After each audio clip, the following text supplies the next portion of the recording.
जय जगन्नाथ बंधुगण आज आम जानिबा 10 मार्च 2026 मंगलवार दिन द्वादश राशि राशिफल विषय एही दैनिक राशिफल चंद्रंक गोचर गणना को नहीं आधारित एवं चंद्रंक गोचर गणना आम जीवन में बहुत प्रभाव पकई थाए।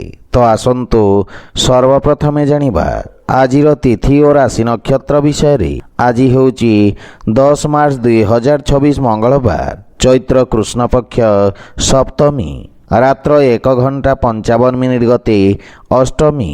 आज अनुराधा नक्षत्र रात्र 7 घंटा 6 मिनिट गते ज्येष्ठा नक्षत्र।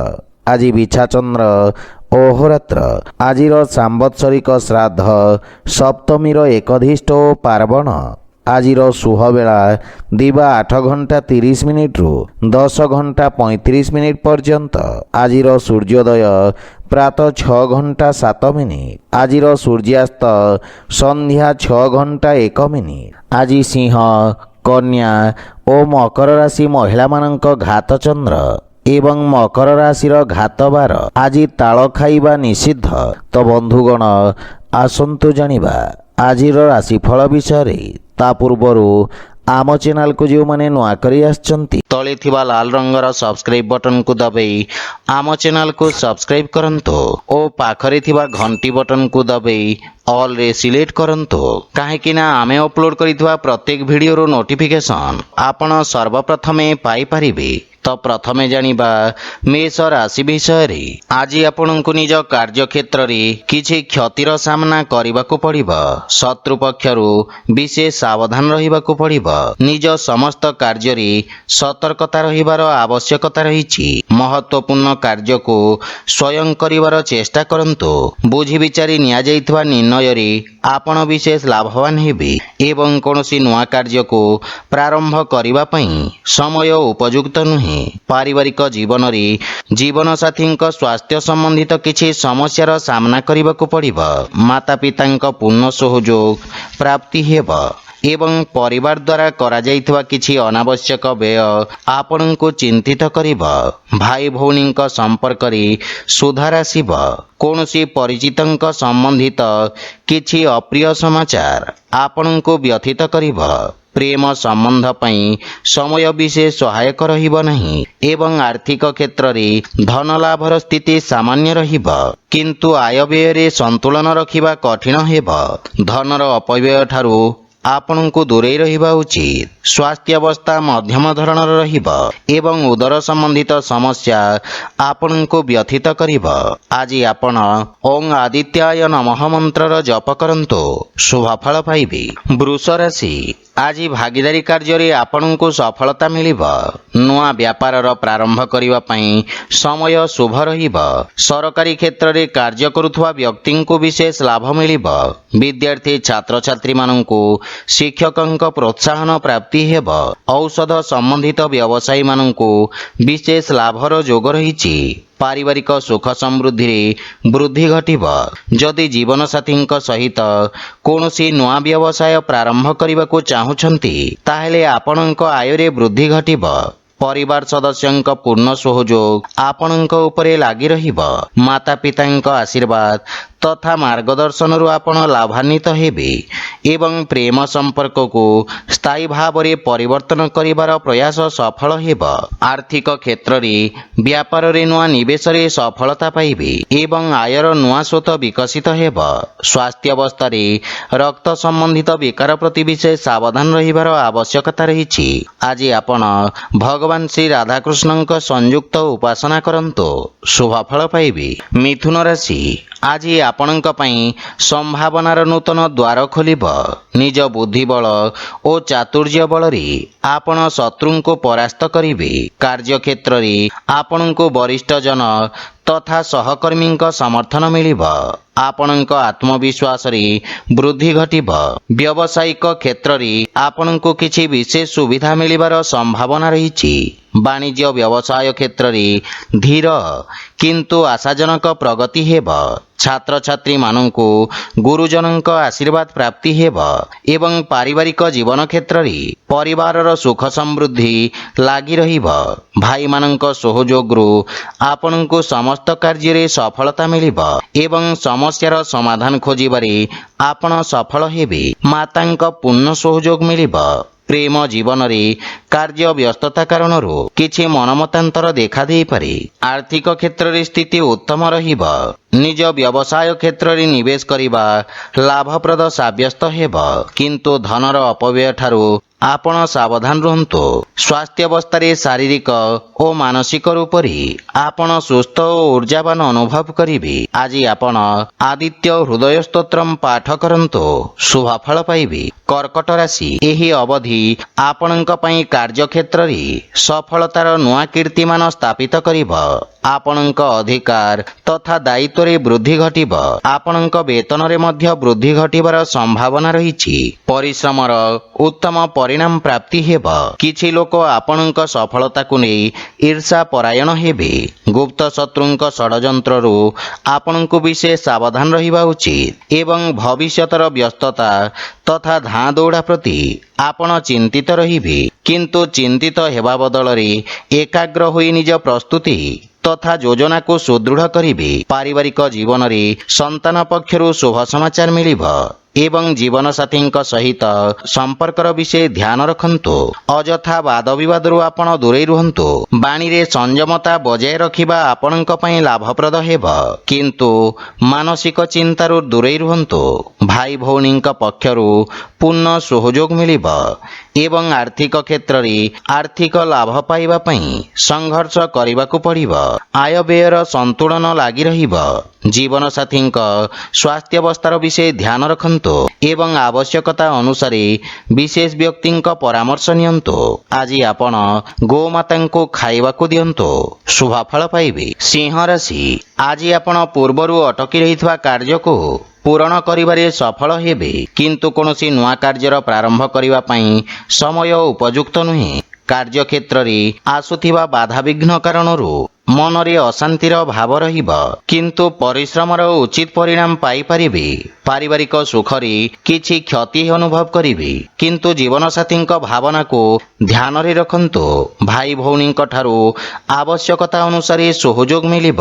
ସନ୍ଧ୍ୟା କାଳରେ ପରିବାର ସଦସ୍ୟଙ୍କ ସହିତ ମଧୁର ସମୟ ବ୍ୟତୀତ କରିବେ। ପ୍ରେମ ଜୀବନରେ ମଧୁରତା ଭରି ରହିବ, କିନ୍ତୁ ଆପଣଙ୍କୁ ଅନ୍ୟ ପକ୍ଷକୁ ବୁଝିବାର ପ୍ରୟାସ କରିବା ଉଚିତ। ଆର୍ଥିକ ସ୍ଥିତି କ୍ଷେତ୍ରର ବିଶେଷ ଧ୍ୟାନ ରଖନ୍ତୁ ଏବଂ କୌଣସି ପ୍ରକାର ଭୁଲ ନିର୍ଣ୍ଣୟ କାରଣରୁ ବଡ଼ କ୍ଷତିର ସାମ୍ନା କରିବାକୁ ପଡ଼ିବ। କୌଣସି ପ୍ରକାର ଦୁଃସାହସିକ କାର୍ଯ୍ୟରୁ ଆପଣଙ୍କୁ ଦୂରେଇ ରହିବା ଉଚିତ। ମାତାଙ୍କ ସ୍ୱାସ୍ଥ୍ୟାବସ୍ଥାର ବିଶେଷ ଧ୍ୟାନ ରଖନ୍ତୁ ଏବଂ ଯାନବାହନ ଚଳାଚଳ ସମୟରେ ସାବଧାନ ରହିବା ଉଚିତ। ଆଜି ଆପଣ ଅସହାୟ ବ୍ୟକ୍ତିଙ୍କୁ ସାହାଯ୍ୟ କରନ୍ତୁ, ଶୁଭଫଳ ପାଇବେ। କନ୍ୟା ରାଶି, ଆଜି ଆପଣଙ୍କ ବାଣୀର ମାଧୁର୍ଯ୍ୟରେ କାର୍ଯ୍ୟକ୍ଷେତ୍ରରେ ସମସ୍ତ ପ୍ରକାର ସହଯୋଗ ପ୍ରାପ୍ତ କରିବେ। ଆପଣ ନିଜ ସମସ୍ତ କାର୍ଯ୍ୟକୁ ସଫଳତାପୂର୍ବକ ସମ୍ପନ୍ନ କରିବେ। ବ୍ୟବସାୟୀ ବର୍ଗଙ୍କ ପାଇଁ ଏହି ସମୟ ନୂଆ ଯୋଜନାର ରୂପରେଖା ପ୍ରସ୍ତୁତ କରିବା ପାଇଁ ଉତ୍ତମ ଅନୁକୂଳ ସମୟ। ଆପଣ ନିଜ କାର୍ଯ୍ୟକ୍ଷେତ୍ରର ସଫଳତାପୂର୍ବକ ବିସ୍ତାର କରିବେ। କିଛି ନୂଆ ସମ୍ପର୍କ ସ୍ଥାପନ କରିବେ, ଯାହା ଭବିଷ୍ୟତରେ ବ୍ୟବସାୟିକ ଉପଲବ୍ଧିର କାରଣ ହେବ। ପାରିବାରିକ ଜୀବନରେ ପରିବାରର ସୁଖ ସମୃଦ୍ଧି ପାଇଁ ଆପଣ ବ୍ୟୟ କରିବେ। ଜୀବନସାଥୀଙ୍କ ପୂର୍ଣ୍ଣ ସହଯୋଗ ପ୍ରାପ୍ତି ହେବ ଏବଂ ବିଦେଶରୁ କିଛି ଶୁଭ ସମାଚାର ମିଳିବାରୁ ମନ ପ୍ରସନ୍ନ ରହିବ। ବଡ଼ ଭାଇଙ୍କ ବିଶେଷ ସହଯୋଗ ଆପଣଙ୍କ ଉନ୍ନତିର କାରଣ ହେବ। ପିତାଙ୍କ ସ୍ୱାସ୍ଥ୍ୟାବସ୍ଥାର ବିଷୟ ଧ୍ୟାନ ରଖିବାର ଆବଶ୍ୟକ ରହିଛି।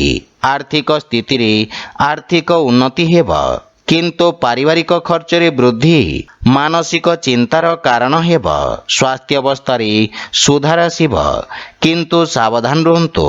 ଆଜି ଆପଣ ବଜରଙ୍ଗ ବାଣର ପାଠ କରନ୍ତୁ, ଶୁଭଫଳ ପାଇବେ। ତୁଳା ରାଶି, ଆଜି ଆପଣଙ୍କ ସାହସ ଓ ପରାକ୍ରମରେ ବୃଦ୍ଧି ଘଟିବ, ଯାହାଫଳରେ ବିଷମ ପରିସ୍ଥିତିରେ ମଧ୍ୟ ଆପଣ ନିୟନ୍ତ୍ରଣ କରିପାରିବେ।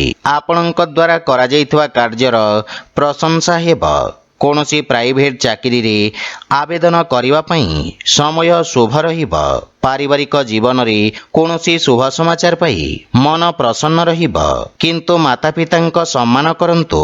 ପିତାଙ୍କ ସହଯୋଗ ଓ ମାର୍ଗଦର୍ଶନ ଦ୍ୱାରା ଆପଣ ଲାଭାନ୍ୱିତ ହେବେ। ଜୀବନସାଥୀଙ୍କ ସମ୍ବନ୍ଧରେ ସୁଧାର ଆସିବ ଏବଂ ପାରିବାରିକ ସୁଖ ସୁବିଧାରେ ଖର୍ଚ୍ଚ କରିବେ। ପାରିବାରିକ ସୁଖ ସମୃଦ୍ଧିର ବିକାଶ ହେବ। ପାରିବାରିକ ସ୍ତରରେ ଆପଣ ଜୀବନସାଥୀଙ୍କ ଭାବନାର ସମ୍ମାନ କରିବେ, ଯାହାଫଳରେ ଜୀବନରେ ସମ୍ବନ୍ଧିତ ମହତ୍ତ୍ୱପୂର୍ଣ୍ଣ ନିର୍ଣ୍ଣୟ ନେବାରେ ସହାୟତା ମିଳିବ। ଆର୍ଥିକ କ୍ଷେତ୍ରରେ ଆର୍ଥିକ ଉନ୍ନତି ହେବ ଏବଂ ଧନ ଆଗମନର ନୂଆ ସ୍ରୋତର ନିର୍ମାଣ ହେବ। କିନ୍ତୁ ସ୍ୱାସ୍ଥ୍ୟ ପ୍ରତି ସଚେତ ରୁହନ୍ତୁ। ଶ୍ୱାସ ରୋଗରେ ପୀଡ଼ିତ ବ୍ୟକ୍ତି କଷ୍ଟ ଅନୁଭବ କରିବେ। ଆଜି ଆପଣ ପକ୍ଷୀଙ୍କୁ ଦାନା ଖାଇବାକୁ ଦିଅନ୍ତୁ, ଶୁଭ ଫଳ ପାଇବେ। ବିଛା ରାଶି, ଆଜି ଆପଣଙ୍କ ବ୍ୟକ୍ତିତ୍ୱରେ ସକାରାତ୍ମକ ପରିବର୍ତ୍ତନ ଆପଣଙ୍କ ସାମାଜିକ କ୍ଷେତ୍ରରେ ବୃଦ୍ଧି କରିବ। ଆପଣଙ୍କ ପ୍ରଶଂସକଙ୍କ ସଂଖ୍ୟାରେ ମଧ୍ୟ ବୃଦ୍ଧି ଘଟିବ। ବ୍ୟାପାର କ୍ଷେତ୍ରରେ ସୁଧାର ଆସିବ। ପାବନ୍ଦୀ କମ୍ ହେବା କାରଣରୁ ସ୍ଥିତି ପୁନଃ ସାମାନ୍ୟ ରହିବ। ସରକାରୀ କ୍ଷେତ୍ରରେ ବ୍ୟବସାୟୀମାନଙ୍କୁ ଲାଭ ମିଳିବ। ଛାତ୍ରଛାତ୍ରୀମାନଙ୍କୁ ନିଜ ପ୍ରସ୍ତୁତି କରିବାର ପୁନଃ ନିରୀକ୍ଷଣ ଅବସର ପ୍ରାପ୍ତି ହେବ। ପାରିବାରିକ ସହଯୋଗରୁ ଆପଣ ନିଜ ଲକ୍ଷ୍ୟକୁ ସଫଳତାପୂର୍ବକ ହାସଲ କରିବେ। ଗୃହର ବୟୋଜ୍ୟେଷ୍ଠଙ୍କ ଆଶୀର୍ବାଦ ଆପଣଙ୍କୁ ପ୍ରେରଣା ଦେବ ଏବଂ ପରିଜନଙ୍କ ଠାରୁ କିଛି ସୁଖଦ ସମାଚାର ମିଳିବ। ପରିବାରରେ ହସ ଖୁସି ଓ ସୁଖ ଶାନ୍ତିର ବାତାବରଣ ଲାଗି ରହିବ। ଆର୍ଥିକ ପକ୍ଷ ସୁଦୃଢ଼ ହେବ ଏବଂ ରାଜକୀୟ ଧନପ୍ରାପ୍ତିର ଯୋଗ ରହିଛି। ଆଜି ଆପଣ ସୁସ୍ଥ ତଥା ଊର୍ଜାବାନ ଅନୁଭବ କରିବେ, କିନ୍ତୁ ଜଳର ସେବନ ଉଚିତ ମାତ୍ରାରେ କରନ୍ତୁ। ଆଜି ଆପଣ ନିର୍ଧନଙ୍କ ସେବା କରନ୍ତୁ, ଶୁଭ ଫଳ ପାଇବେ। ଧନୁରାଶି, ଆଜି ଆପଣଙ୍କ ଖ୍ୟାତିର ବିସ୍ତାର ହେବ, କିନ୍ତୁ କୌଣସି ଲୋଭ ବା ପୂର୍ବାଗ୍ରହରେ କରାଯାଇଥିବା କାର୍ଯ୍ୟରେ କ୍ଷତି ହେବାର ଯୋଗ ରହିଛି। କାର୍ଯ୍ୟକ୍ଷେତ୍ରରେ ପଦୋନ୍ନତିର ଶୁଭ ଯୋଗ ଲାଗି ରହିବ ଏବଂ ସହକର୍ମୀଙ୍କ ସହାୟତା କରିବେ। ରୋଜଗାର କରିବା ପାଇଁ କରାଯାଇଥିବା ପ୍ରୟାସରେ ସକାରାତ୍ମକ ପରିଣାମ ହାସଲ ହେବ। ବିଦ୍ୟାର୍ଥୀ ଛାତ୍ରଛାତ୍ରୀମାନଙ୍କ ପାଇଁ ସମୟ ଅନୁକୂଳ ରହିବ। ଯାନ୍ତ୍ରିକ ଶିକ୍ଷା କ୍ଷେତ୍ରରେ ଯୋଡ଼ି ହୋଇଥିବା ବ୍ୟକ୍ତିଙ୍କୁ ବିଶେଷ ଲାଭ ମିଳିବ। କାର୍ଯ୍ୟରେ ଏକାଗ୍ରତା ବଜାୟ ରଖନ୍ତୁ ଏବଂ ପାରିବାରିକ ଜୀବନରେ କୌଣସି ସମ୍ବେଦନଶୀଳ ବିଷୟରେ ବିଚାର ବିମର୍ଶ କରିବେ। ଜୀବନସାଥୀଙ୍କ ସହଯୋଗ ଓ ମାର୍ଗଦର୍ଶନରୁ ଆପଣ ଲାଭବାନ ହେବେ। ବିପରୀତ ପରିସ୍ଥିତିରେ ଆପଣଙ୍କ ସ୍ୱଭାବ ଭାଇମାନଙ୍କ ପାଇଁ ପ୍ରେରଣାଦାୟକ ହେବ। ପ୍ରେମ ଜୀବନରେ ମଧୁରତା ଆସିବ ଏବଂ ଆପଣଙ୍କ ଭାଷାଶୈଳୀ ମଧ୍ୟ ପ୍ରଭାବକାରୀ ହେବ। ବ୍ୟବସାୟରେ ଧନର ଆଗମନ ହେବ, କିନ୍ତୁ ବ୍ୟୟ ଓ ଋଣ ଭାରରେ ବୃଦ୍ଧି ଘଟିବାର ସମ୍ଭାବନା ରହିଛି। ସ୍ୱାସ୍ଥ୍ୟାବସ୍ଥା ଉତ୍ତମ ଅନୁକୂଳ ରହିବ, କିନ୍ତୁ ଖାଦ୍ୟପେୟ ପ୍ରତି ସତର୍କ ରୁହନ୍ତୁ। ଆଜି ଆପଣ କୌଣସି ଅନାଥାଳୟରେ ଶ୍ରମଦାନ କରନ୍ତୁ, ଶୁଭ ଫଳ ପାଇବେ। ମକର ରାଶି, ଆଜି ବ୍ୟାପାର ତଥା ବ୍ୟବସାୟରେ ଆପଣ ସମ୍ମାନ ଓ ଖ୍ୟାତି ଅର୍ଜନ କରିବେ। ତୀବ୍ର ତଥା ବିଚକ୍ଷଣ ବୁଦ୍ଧିର ବ୍ୟକ୍ତିଙ୍କୁ ବିଶେଷ ଲାଭର ଯୋଗ ରହିଛି। ପ୍ରବନ୍ଧନ ଜନିତ ବ୍ୟବସାୟୀଙ୍କୁ ବିଶେଷ ଲାଭ ପ୍ରାପ୍ତି ହେବ। ଶିକ୍ଷା କ୍ଷେତ୍ରରେ ଲାଭର ସ୍ଥିତି ନିର୍ମାଣ ହେବ। ବିଦ୍ୟାର୍ଥୀ ଛାତ୍ରଛାତ୍ରୀମାନଙ୍କୁ ନିଜ ଏକାଗ୍ରତା ବଜାୟ ରଖିବା ଲାଭପ୍ରଦ ସାବ୍ୟସ୍ତ ହେବ। ପାରିବାରିକ ଜୀବନରେ ଛୋଟ ଛୋଟ କଥାର ସମସ୍ୟାଠାରୁ ଆପଣଙ୍କୁ ଦୂରେଇ ରହିବା ଉଚିତ। ଜୀବନସାଥୀଙ୍କ ସହିତ ମନୋମାଳିନ୍ୟର ସମ୍ଭାବନା ରହିଛି, କିନ୍ତୁ ପିତାଙ୍କ ମାର୍ଗଦର୍ଶନ ଆପଣଙ୍କୁ କଠିନ ପରିସ୍ଥିତିରେ ସହାୟତା କରିବ। କୌଣସି ମିତ୍ରଙ୍କୁ ସହଯୋଗ କରିବାର ଅବସର ମିଳିବ। ପ୍ରେମ ଜୀବନ କ୍ଷେତ୍ରରେ ସମ୍ପର୍କରେ ମଧୁରତାର ଭାବ ରହିବ। ଆର୍ଥିକ ସ୍ଥିତିରେ ସୁଧାର ଆସିବ ଏବଂ ସଞ୍ଚିତ ଧନରେ ମଧ୍ୟ ବୃଦ୍ଧି ଘଟିବ। ସ୍ୱାସ୍ଥ୍ୟାବସ୍ଥାରେ ଲମ୍ବା ସମୟରୁ ରହିଥିବା ସ୍ୱାସ୍ଥ୍ୟ ସମସ୍ୟା ଆଜି ଦୂର ହେବାକୁ ଲାଗିବ। ଆଜି ଆପଣ ସୂର୍ଯ୍ୟ ନାରାୟଣଙ୍କୁ ଜଳ ଅର୍ପଣ କରନ୍ତୁ, ଶୁଭ ଫଳ ପାଇବେ। କୁମ୍ଭ ରାଶି, ଆଜି ଆପଣଙ୍କ ବାଣିଜ୍ୟ ବ୍ୟବସାୟ କ୍ଷେତ୍ରରେ ଲାଭର ସ୍ଥିତି ଉତ୍ତମ ରହିବ ଏବଂ ନୂଆ ଅବସରର ପ୍ରାପ୍ତି ହେବ। କଳା, ସଙ୍ଗୀତ ଓ ସାହିତ୍ୟ କ୍ଷେତ୍ରରେ ଆପଣଙ୍କ ରୁଚି ବଢ଼ିବ। ବାଣିଜ୍ୟିକ ବିଷୟରେ ଯୋଡ଼ି ହୋଇଥିବା ବ୍ୟକ୍ତି ବିଶେଷ ଲାଭବାନ ହେବେ। ଆପଣଙ୍କ କର୍ମଠତା କାର୍ଯ୍ୟକ୍ଷେତ୍ରରେ ବିଶିଷ୍ଟ ସକାରାତ୍ମକ ପରିଣାମ ପ୍ରଦାନ କରିବ। ସାମାଜିକ କ୍ଷେତ୍ରରେ ଆପଣଙ୍କ ପ୍ରତିଷ୍ଠାର ବିସ୍ତାର ହେବ। ଦିନଟି ଅତ୍ୟଧିକ କାର୍ଯ୍ୟବ୍ୟସ୍ତତା ଦେଇ ଗତି କରିବେ। ପରିବାର ସଦସ୍ୟଙ୍କ ପୂର୍ଣ୍ଣ ସହଯୋଗରୁ ଆପଣ ସମସ୍ତ କାର୍ଯ୍ୟରେ ସଫଳତା ପ୍ରାପ୍ତ କରିବେ ଏବଂ ଏବଂ ଜୀବନସାଥୀଙ୍କ ସହିତ ସମ୍ପର୍କରେ ସୁଧାର ଆସିବ। ପରିବାରରେ ସୁଖ ସମୃଦ୍ଧି ଲାଗି ରହିବ। ଗୃହର ବୟୋଜ୍ୟେଷ୍ଠଙ୍କ ମାର୍ଗଦର୍ଶନ ପ୍ରାପ୍ତି ହେବ ଏବଂ ଗୃହରେ ଧାର୍ମିକ ଆଧ୍ୟାତ୍ମିକ କାର୍ଯ୍ୟକ୍ରମର ଆୟୋଜନ କରିବେ। ଆର୍ଥିକ ସ୍ଥିତିରେ ନିରନ୍ତର ସୁଧାର ଲାଗି ରହିବ ଏବଂ ରାଜକୀୟ କ୍ଷେତ୍ରରୁ ଆର୍ଥିକ ଲାଭର ସମ୍ଭାବନା ରହିଛି। ଆପଣଙ୍କ ସ୍ୱାସ୍ଥ୍ୟାବସ୍ଥା ମଧ୍ୟମ ରହିବ। ଆଜି ଆପଣ ହନୁମାନ ଚାଳିଶାର ପାଠ କରନ୍ତୁ, ଶୁଭ ଫଳ ପାଇବେ। ମୀନ ରାଶି, ଆଜି ଆପଣଙ୍କ ବ୍ୟାପାର ତଥା ବ୍ୟବସାୟ କ୍ଷେତ୍ରରେ ପ୍ରଗତି ହେବାରୁ ମନରେ ସନ୍ତୁଷ୍ଟିର ଭାବ ରହିବ। ଆପଣ ନିଜ ବ୍ୟବସାୟରେ ପରିସ୍ଥିତି ଅନୁସାରେ ପରିବର୍ତ୍ତନ କରିବେ ଏବଂ ଭବିଷ୍ୟତର ଯୋଜନା ହେତୁ କ୍ଷେତ୍ର ବିଶେଷଜ୍ଞଙ୍କ ପରାମର୍ଶ ସହାୟକ ସାବ୍ୟସ୍ତ ହେବ। ବିଦ୍ୟାର୍ଥୀ ଛାତ୍ରଛାତ୍ରୀମାନଙ୍କ ପାଇଁ ସମୟ ଅନୁକୂଳ ରହିବ ଏବଂ ରୋଜଗାର ପାଇଁ ପ୍ରୟାସରତ ବ୍ୟକ୍ତିଙ୍କୁ କିଛି ଶୁଭ ସମାଚାର ମିଳିବ। ପାରିବାରିକ ଜୀବନ କ୍ଷେତ୍ରରେ ସମ୍ପର୍କରେ ଦେଖାଦେଉଥିବା ମନମାଳିନ୍ୟ ଦୂର ହେବ ଏବଂ ମାନସିକ ଚିନ୍ତାରୁ ମୁକ୍ତି ମିଳିବ। ପରିବାର ସଦସ୍ୟଙ୍କ ସହଯୋଗ ପ୍ରାପ୍ତି ହେବ। ପୂର୍ବରୁ ଦେଖାଦେଉଥିବା ସମସ୍ୟାର ସମାଧାନ ହେବ, କିନ୍ତୁ ମାତାଙ୍କ ସହିତ ନିଜ ସମ୍ପର୍କର ବିଷୟ ଧ୍ୟାନ ରଖନ୍ତୁ। ଛୋଟ ଭାଇ ଭଉଣୀଙ୍କ ପକ୍ଷରୁ ମଧ୍ୟ ସହଯୋଗ ମିଳିବ ଏବଂ ଆର୍ଥିକ ସ୍ଥିତିରେ ଆକସ୍ମିକ ଧନ ଲାଭର ପ୍ରାପ୍ତି ହେବ। ଉଧାରି ବା ବକେୟା ଦେଇଥିବା ଅର୍ଥ ଆପଣ ଆଜି ଫେରି ପାଇବେ। ସ୍ୱାସ୍ଥ୍ୟାବସ୍ଥାରେ ଆଖି ସମ୍ବନ୍ଧିତ କିଛି ସମସ୍ୟା ଦେଖାଦେଇପାରେ, ସେଥିପାଇଁ ସ୍ୱାସ୍ଥ୍ୟ ପ୍ରତି ଯତ୍ନବାନ ହେବା ଆବଶ୍ୟକ। ଆଜି ଆପଣ ଶ୍ରୀ ଲକ୍ଷ୍ମୀନାରାୟଣଙ୍କ ପୂଜାର୍ଚ୍ଚନା କରନ୍ତୁ, ଶୁଭ ଫଳ ପାଇବେ। ତ ବନ୍ଧୁଗଣ, ଏହା ଥିଲା ଆଜିର ରାଶିଫଳ ବିଷୟରେ। ଯଦି ଭିଡ଼ିଓଟି ଆପଣମାନଙ୍କୁ ଭଲ ଲାଗିଥାଏ, ଲାଇକ୍ ସେୟାର ଓ କମେଣ୍ଟ କରି ଜଣାନ୍ତୁ ଏବଂ ଆମ ଚ୍ୟାନେଲକୁ ସବସ୍କ୍ରାଇବ୍ କରନ୍ତୁ। ଜୟ ଜଗନ୍ନାଥ।